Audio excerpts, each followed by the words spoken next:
Welcome everyone, and we have more ranked review to cover. And this time it's a Dekker support played by Xehe, the #1 player when it comes to the victory point. Over 1,000 victory points when I record that video. And as usual, we're going to cover quickly the build. And so as Dekker here, we're going to start with the Stasis Bomb to get like the possibility for like a bit of stun. Level 2, we got the Photon Disruptor. I feel like you can go Containment Fence if you have the lane priority and you want to kind of block people inside a minion wave. But if you're getting pushed, it's better to get the beam to help with the clear for your carry and also like to be able like to poke better. Then level 3 we go for the Containment Fence, and here we're gonna start to max like Photon Disruptor. In terms of abilities priority, we go for the ultimate Ion Strike into the Photon Disruptor. He was playing with a Kira that have like trouble clearing the wave, so maxing the Photon Disruptor first allow for better poke, better wave clear and better wave control overall. Then we start maxing the Stasis Bomb, and then we finish with Containment Fence. In terms of item, we have gone for the crest for the Riftwalker, which is like a pretty standard crest for Dekker, thanks to the Riftwalker into ultimate or the Riftwalker stun into ultimate combo. And then we look at the Cresselia, Tented Scepter, Time Warp. All those items, it's basically to be able to get like a little bit more burst damage on the combo, but also like all those items have ability ace, which is like fundamental for Dekker. And then we finish with the Golem Gift. I guess the idea is because we were like having trouble of surviving against like the enemy's assassin. For instance, there was a Calari, and so Golem Gift provided a little bit of physical power while still providing a little bit of ability ace, which is fundamental for Dekker. Let's jump into the match. Dekker support on Xehe. And here, as we can see, like we're already like looking to get a little bit of action going on. We do have Cold that is playing with Xehe, which is like their dual lane. They used to play together. They're together in a team. And so here we see that we have a little bit like of a fight already at level 1. We try to go for the stun, but the stun doesn't connect. We try to trade into Muriel Twin Blast. I don't know if it's like really a good idea. To be fair, Kira is stronger than Twin Blast at level 1. But we also have like Muriel that is stronger than Dekker. Dekker is very weak at level 1, and she like missed the Stasis Bomb. Like here we see he missed again, and we get the rotation of Omain. So Omain like being there, we try to go for the flash in, and already we got like a double kill. I feel like welcome to NA ranked. We try to fight before the wave come. To be honest, like I said, I don't think it's like, if you connect with the Stasis Bomb, like then you can maybe try to trade because you get slightly better in that situation. But as soon as the Stasis Bomb miss, like here, they're in a deep trouble. And then the rotation of Omen is here to secure double kill. The first wave is like fully on their tower, and they're already like super duper far behind on that side of the map. So they do have to be a little bit careful because, like I said, like Dekker, like people love to trade with Dekker, but Dekker level 1 is very weak. Like Muriel does better auto attack damage, Serenity is much better than Stasis Bomb at level 1, easier to land as well. So like you really have to respect the enemy team. So overall we already get like 2 kills, and that means that they kind of have to respect that. We have kind of a bounce back. Still, we have Cole at his level 2, while both like Not Bride and Greasy are still like level 1, but they finally get their level 2. She should get like his level 2 on this wave, but we're already like in a tough spot. So that's also something that you have to acknowledge, is like what is the strength of your character. Like it's not only about your skill, it's about like are you stronger or not to fight in a certain moment. And here, I feel like at level 1, every time you try to fight with Dekker at level 1, if it's like equivalent kind of type of skill, you're gonna have trouble because Dekker level 1 is very weak. So here we're gonna try like to crash that. Unfortunately, we haven't landed a single spell so far for Xehe. And here we get like some aggression like from Phoenix down, securing like the kill onto Conte. And that's already like 3 kill. Here we try like to go for the thing. Good like juke shoes from Phoenix down, but it's not gonna be enough. And that's gonna be like the kill fine in return. So at least 1 for 3, we start to get like something back. But here you can see like Not Bright stopping them from coming back. They decide like to kind of force that like pretty strongly. I feel like they shouldn't force that. Once again, like they're not gonna win that trade normally.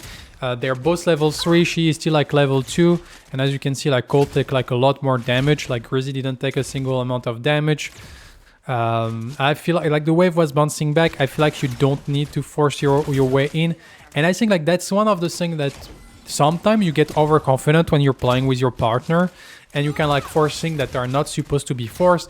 And so that's something that you need to pay attention. Like still like play smart all the time. That's what will increase your chance of winning.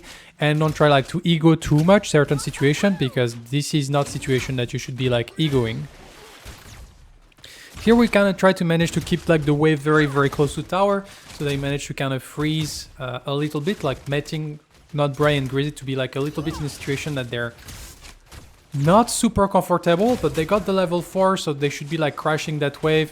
I feel like Grizzly trying to go for the Vaporize to try to poke instead of like pushing the wave is a little bit aggressive.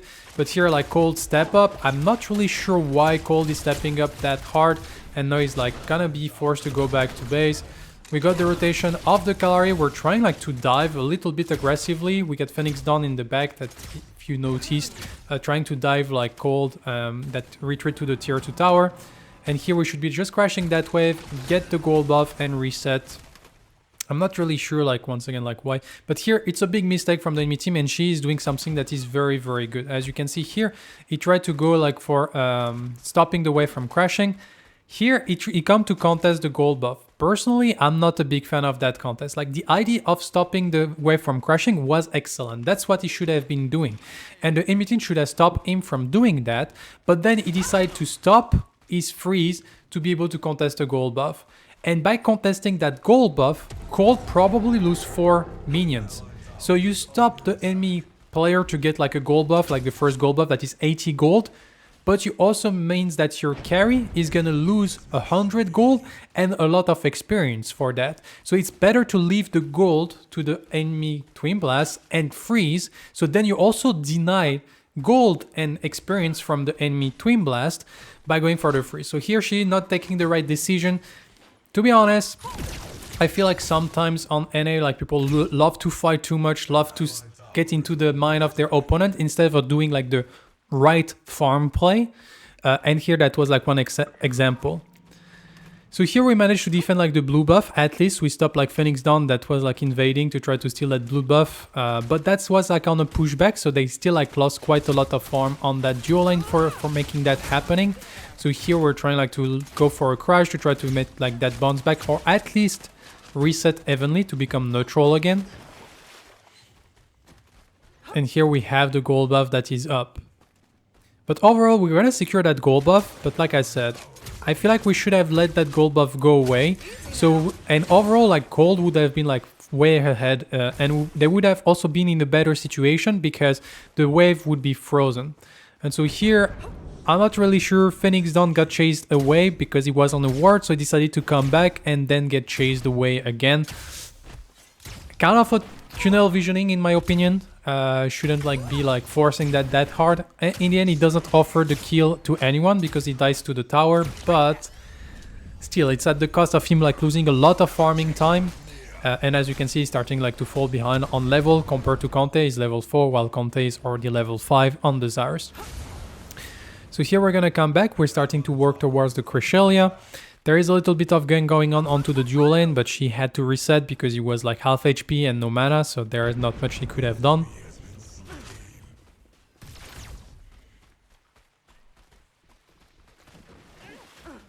And so here we're looking at just like taking the positioning, probably like something you should be doing like as support. Since you have nothing to do with the wave, we're just like looking at, is there like anyone in the jungle, capturing some information. Probably here we're gonna look at crashing that wave. So you can see here like she is just like gonna beam the wave. By the way, it's like the ability that is maxing second. And we're just like pushing. Like to be fair, like going for some damage on that Muriel, there is not really like much to be gained from that. While like the enemy Twin Blast is not here, so you can take advantage of that situation to be able to crash the wave. And now you can like rotate and impact the map. Like poking that Muriel would have gotten like no real like creation of space. There was like no kill potential, and by crashing fast you offer like the cure ability to just reset to base and buy like better item, and also you get the opportunity as the Dekker to go for a rotation and try to impact somewhere else, and also like help with the river buff timing. And you don't lose anything. So like if you're trying to look for some rotation as a support, that exactly on those timing you should be looking for. If you manage to crash the wave quite fast, and then you just like while your carry go back to base, you get like a moment to be able to rotate while you're still healthy. And as you can see on this rotation, we're still like around, apply a little bit of pressure towards the mid laner, and now we can help with the mini prime. And also, like, all this situation in a sense is a moment that normally it's like pretty safe for your carry, because the wave is gonna take a little bit of time to bounce back. So that means that you can leave your carry like for a minute 30, and he should be fine if he play correctly and if he doesn't hard push like crazy. On top of that, here we have the Muriel and the Twin Blast that decided to rotate to help. So here Cold also like managed to get like the free crash again, so that means that now we're gonna go for the bounce back, and so now we can look like for some aggression on towards the mid lane, and then we can like rotate and help back Cold if it's needed. And during this whole situation, like your carry was never really in danger, and so you're actually like taking good advantage of that. Here we may be like overstaying a little bit too much. We have to be careful because, to be honest, at least like keep the information if the Kalari is around, if she's like going for something. Apparently she was just invading the 4 camp, and here we're coming back. Here we're trying like to crash back that wave. I feel like here we should be looking at most likely like taking advantage of the freeze and denying as much farm as we can. Overall, I feel like the wave management in that game by the dual lane Cold Xehe is not like stellar. They could have done like much better. Here they're looking at being like very aggressive, but they're not winning the trade. The Muriel is level 6, Xehe is level 5. They don't really have like jungle priority. I'm not really sure. I guess like the idea was because like Conte and the mid laner was fighting, Wangol were fighting, and so that's what like we were trying like to find. But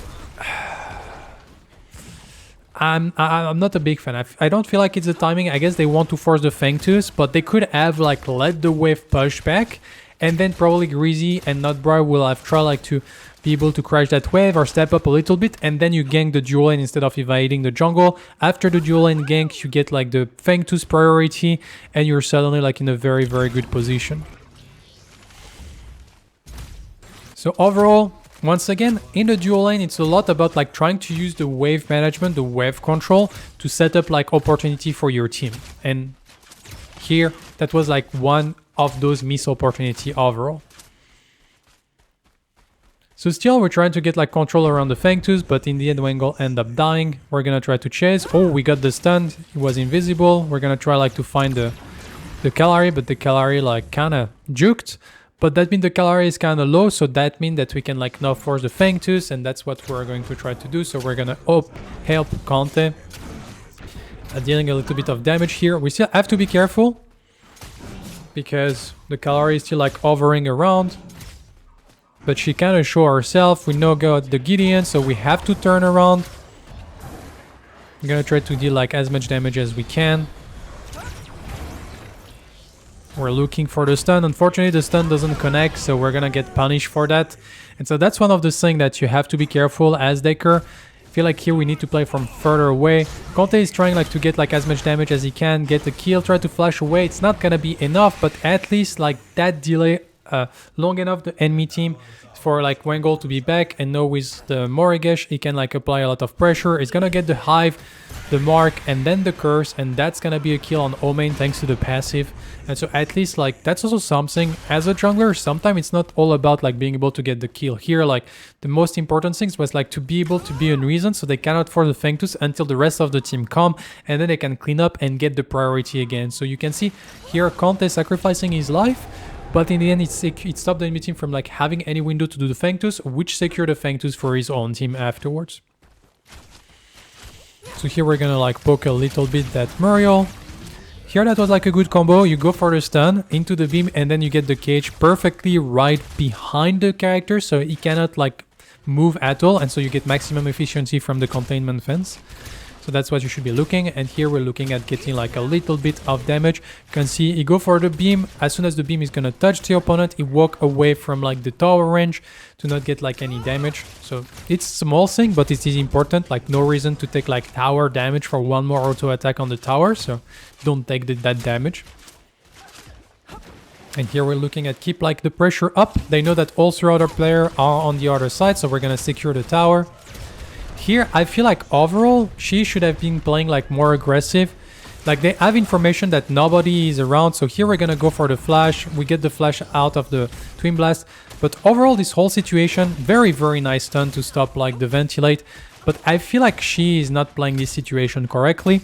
In my opinion, what you should be looking for here is just like you don't use aggressively your beam and your stun. You just like walk into the tower range, and then with the tower range, you're gonna like secure like the tower. And once the tower is done, then you look for the aggression, and you can play these 2v2 because we have seen that all 3 other players were visible on the map. So here we're trying like to survive as long as we can. We're gonna cancel the ultimate immediately. That's gonna be the cost as his life, but at least that means that Colt can secure a kill onto the Muriel. But overall, here we have Wangle trying to rotate, but I think he should go away because it's gonna be dangerous. And like here, as you can see, I feel like I said, like it wasn't like correctly played in my opinion. We should have like just walk into tower range, just use auto attack to clear the tower because the tower was low, and then you have all your ability up to look at the aggression, and they win that 2v2 like every time from all the poke they did before. And like I said, like we had information on the map that all 3 other players were too far away to contest, and so that should have been like at least a kill for sure on the side of Xehe and Cole, and then they could have like freely disengaged without any problem.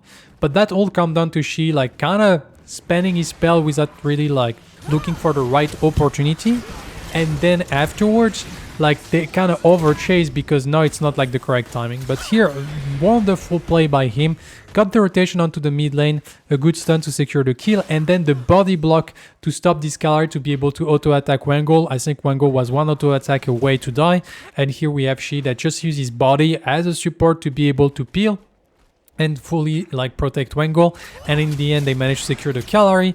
And so here like she played completely like open up this whole situation. He's gonna turn immediately onto that Twin Blast, and that's gonna be an additional kill. They do have to be careful though, because I think the Muriel ultimate can come, but that's also something you can do as a support. But once again, like keep in mind, when you go for those aggressive play like she has done, you take a lot of damage, so you have to be careful that it's actually gonna be able to secure a kill quite fast, because otherwise you're gonna end up trading your life, and just trading at 16 minutes is not like really perfect. Here we're going to try to rotate to kind of help a little bit the team. Wangle is a little bit in a tough position, so we're just gonna reset here. Unfortunately, this whole situation ended up not really like working in their favor, and kind of like similar of what happened like on the Fangtooth, people like throwing their life at the enemy team so they can actually like be able to just stop them from doing the objective, and then when they get like the reinforcement, they're able to kind of kill people and then get the priority on the objective. Here we have Conte that tried to be aggressive. We got like the mini prime. We go for the beam here. Like once again, here it's something I don't really understand from Xehe. He still have like the ultimate. He still have like the stasis bomb. Here what you should be doing as a Dekker on that mini prime is you try to go for like a ultimate into stasis bomb into beam. Here we try like to go for the combo. We get like some good damage, but rocket dash away, and unfortunately we're gonna lose his ally, so he's gonna try to stay alive, but we lose Conte. She's not like getting collapsed on, but now we got like the Grux. We're gonna get like the stun, waiting for the teammate, pretty good, and now we're gonna secure the kill. Probably, yeah, we do secure the kill. And here she is staring around. He has enough mana for just one stun if he waits enough, but he wants to be sure to be like here, and maybe like the containment fence or the stasis bomb would have helped with securing the kill. So he's gonna stay and secure that situation. Like I was saying, on the mini prime, what you want to try to do is like there is low chance of that happening, but there is still like a chance. So if you don't want to use the ultimate, it's fine. But even if you don't use the ultimate, like you should try to combine your stasis bomb with your beam damage, and maybe you get like the stun onto the enemy's jungle, and then you get like an opportunity to be aggressive. Here, as soon as we use like the stun, here you can see like she go for the stun, and so Omen take advantage of that and immediately gonna get the ultimate. Then Skype Hamster kind of like teabag, and that means that it costs the life of his teammate. Overall, here I feel like in this mid game there is like a lot of approximation being done like by the Dawn team, and here we're gonna like lose the 1v1. But yeah, like here if you just like beam, like I said on the mini prime, you're just gonna help them DPS it. Like there is like no potential of stealing anything. It's not even like you beam at 1000 and maybe he just like use his hunt too early. So try to combine. You can go like for ultimate stasis bomb beam, which like all of that combined is not 1000 damage, but it's getting close, to be honest. And at the same time, like you maybe like stun one of them while the other DPS and we get like a shot. So always like try to do stuff that give you a chance of making something happen. Here, like the beam that was used, like there is absolutely no chance of anything happening from that beam. So now we're reaching like the 20 minutes mark. So the enemy team secured the Orb Prime. So overall, like this match is pretty close, 15 to 17. In terms of objective, we're trading objective, but now we got like a Orb Prime on the enemy team. So I also selected that match because there was like some mistakes, but also it was like a tough match from the beginning. And like it's like kind of instructive to see like how we play, even like in match that doesn't go like in full on stomp and that you full dominate and then you snowball, and you still have like to play to be able like to find some windows of opportunity to be able to calm down. Here Phoenix Down going like very aggressive, but we get the kill on the Muriel. And here like what Phoenix Down is doing is very bad in my opinion. Like we're gonna try to trade, and yeah, we kill Wangol, but that's at the cost of his life. So here there is like, yeah, we trade 2 for 2. Wonderful. We trade 2 for 2, but that's just super bad on the Dusk side. Like you are a team with 5 people with Orb Prime. Any even trade is super at the advantage of the Dawn team. Here what you want to do as the Dusk team is simply like you create pressure all together and then we secure like towers. And because with 5 people with Orb Prime at 20 minutes, like the enemy team cannot really like contest you. Like it's gonna be very hard. But if you offer this 2 for 2 trade, then suddenly like all your pressure on the map is gone.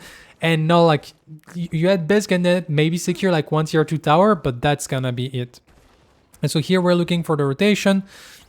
We're gonna try like to get like some aggression. We get like a very nice stun, but the beam is slightly late. We're gonna go for the combo with the ultimate plus Riftwalker, and like the Twin Blast is gonna flash away. To be honest, pretty well played by Xehe. Not much to say here. It's just that we get the flash. And so here we're trying like to rotate, create some pressure, and you can see like this whole Orb Prime moment pressure, they're actually like getting a little bit pushed back. Here, to be fair, like walking through that fog wall with only 2 people is super grief. Like Skype Hamster is like walking completely out of position, but they don't get punished for it because the enemy team wasn't like realizing it's a moment to punish them. Here we're gonna try to play, and you can see like she already took a lot of damage, but you're a Dekker. So as a Dekker, like play from far behind, like look at opportunities. You don't need to frontline, it's not your job, you're an enchanter. Try to go like for 1 stun. Ooh, we take a lot of damage, so now we're gonna like retreat. Play with the choke point. Look at what is happening with your team. We get like the Calari going, we still beam, like the beam goes through walls, so you can actually like keep going for some damage. We try to stun, we try to bait as much as we can. We're gonna get some damage onto the Twin Blast, and now that we finally like gain the choke point, we're gonna keep advancing. We're gonna try like to secure something. Here we got like the TP, and we're gonna get like a nice stun, force the flash away, and now we can reset. And so here overall, like the early passing wasn't correct, but then like the team fight was played very well. Oh, here we're trying like to ego a little bit. We wanted to make something happen, and that's gonna be the end of the kill, not realizing that the Calari is still around. So against the Calari, like those situation is actually like very risky. Here we're trying like to be aggressive. Wangol is coming from behind. Cold is trying to go for the ultimate, but he's gonna end up dying. Wangol also died. Here, overall, like the fight was good. Like we play in the choke point, we wait for our opportunity. Even if you're low on health, like as a Dekker, if you have mana, you should be hovering around the team fight, but you need to play safe. And that was like perfectly executed. Then afterwards, unfortunately, pretty badly played. Like they overstay their welcome. They don't understand that they're playing against a Calari, and so like they get punished pretty hard. Once again, like sometimes you can see like any player kind of love to limit test or ego their way into situation, and that end up being quite costly.